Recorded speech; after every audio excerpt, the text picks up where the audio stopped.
Hey guys, Optibotimus here with another video. This time not a Transformers review or anything of that nature, just a brief, I don't know what you want to call it, a vlog or subscriber message or whatever. But the reason I'm doing this video is because I now have 400 subscribers, and that amazes me.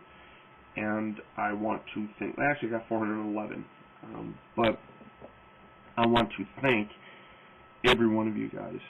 It really is actually something pretty special for me to have that many subscribers, and the reason behind it is a pretty personal one that I wanted to share with you guys, and hopefully you guys will actually listen. So a year ago yesterday, it's funny how it coincides with my 400 subscribers, but I was pretty sick. I was actually hospitalized, and what happened was 2 months leading up to this date a year ago, I had started displaying signs of serious illness that I didn't really take into consideration or take seriously, I suppose. I was going to the bathroom probably every 20 minutes. I could not hold it. It was uncontrollable. If I tried to hold it, I wouldn't. I'd just explode.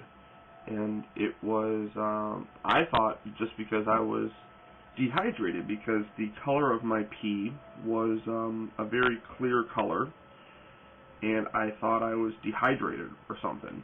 So I would drink I would probably go through 5 Gatorades a day, just to try to rehydrate myself. But it wouldn't help. Plus, and then I'm like, well, maybe I'm drinking too much, so I'm peeing, but my mouth would constantly get dry, like to the point where it was I wouldn't be able to talk. My mouth was just so dry. Finally, again, a year ago yesterday, I had to move my car. We have street sweeping down here in Southern California, and if you don't move your car, when the street sweeper comes, a little police officer man comes and gives you a ticket if he sees your car there. So I was laying in bed, not feeling well at all, really kind of out of it, and I heard the street sweeper coming. So I ran down the stairs, got about halfway down the stairs, and fell down the rest of the stairs and laid there on the floor in front of my front door. And that's pretty bad. You have to forgive me, I get a little emotional when I talk about this. Then I don't really remember what happened. It was kind of hazy at that point, but somehow got back up into bed, got back upstairs and got back into bed. I don't know if I actually moved my car or not. My girlfriend came home from work at about 3 o'clock in that afternoon, found me in bed still, and I was kind of out of it. And she was talking to me. She just thought I needed to get rest. And about 8 o'clock that afternoon, she came up. About 7:30, she came up and asked me, "Do I want to eat something?" And I was like, "No." I was just completely incoherent and mumbling and moaning and stuff and not making any sense. So she started to get concerned, and she asked me. She's like, "Paul, when's your birthday?" And I didn't know. I was like, "I don't know. I don't know. Shut up. Go away." And that made her real nervous. So when that happened, she's like, "All right, well, I'm taking you into the emergency room."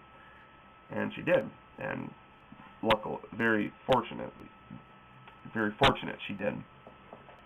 Got in the car, went down to the emergency room, and the last thing that I remember was getting out and having the orderly put me in the seat, and I was like, "Hey man, what's up?" And then that was it. And I literally do not remember anything for the next week.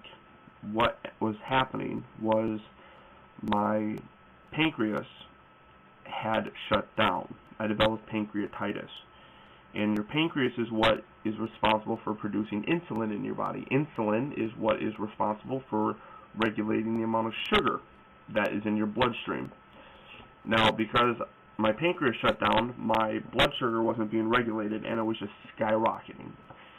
A normal person's blood sugar is around 100-ish, and mine was a little bit over 1,400. The doctors specifically said they've never seen somebody with that high of blood sugar and actually be alive. So because of that, the amount of blood, or the amount of sugar in my blood, was very high, and it became, my blood pretty much became like syrup trying to go through my body. And because of this, my kidneys weren't able to properly filter my blood and take out impurities and stuff, and my kidneys shut down. Because my kidneys shut down, that's, you know, what caused me to be dehydrated and all that stuff, because it wasn't properly working or something like that. But because of that, my brain started swelling, and that's when I started becoming incoherent and not able to understand anything. And I was like that for a week, and the doctors said it was like a diabetic coma. I don't know what that really means. All I know is I was completely out of it. The doctors literally said that had my girlfriend waited a couple more hours to take me into the hospital, I would be dead. So for me to be alive today, I have her to thank, number one, and I love her very much. And like I said, without her, I would not be here. Today, a year ago, I was still in the hospital, really incoherent, and the doctors didn't know what was wrong with me. They said that he's displaying all the signs of diabetic, but he's not diabetes, but he's not diabetic. And so they were doing all these different tests and stuff. I had to do MRIs. It took 4 orderlies because, again, I was incoherent and I was out of it, but I was still talking, and I don't remember any of it.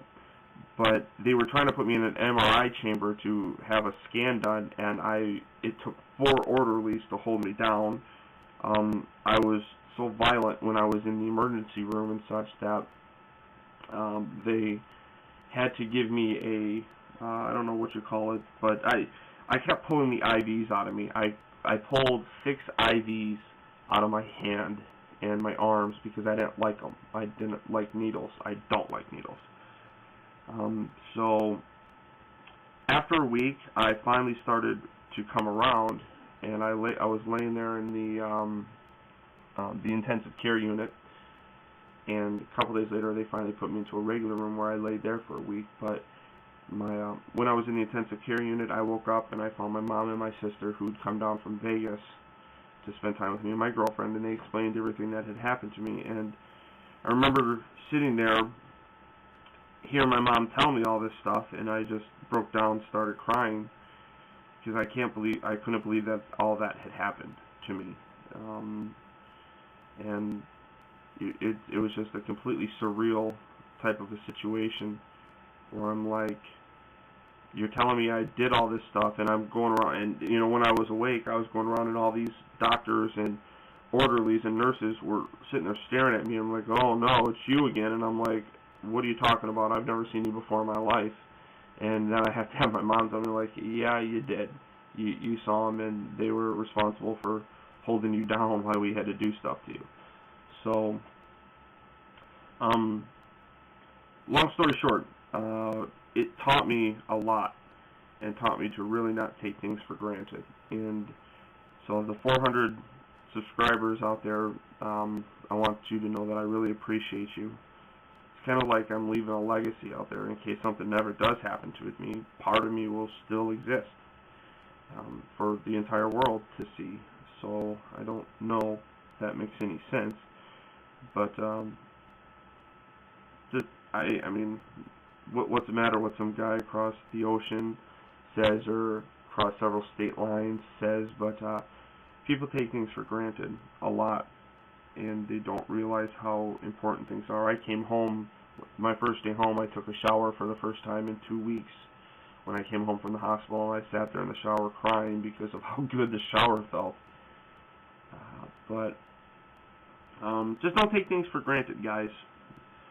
Life is far too precious and far too fragile to waste. And I just want to thank you guys again for tuning in. All my future subscribers, if you guys watch this, you're getting in at a good time. But that's about it. I can't really think of anything else to say. Robo Frenzy and Belphegor, I'm going to be doing your guys' reviews here probably tomorrow, or at least one of your guys' tomorrow. I know I always do, but until then, this is Out the Botanist.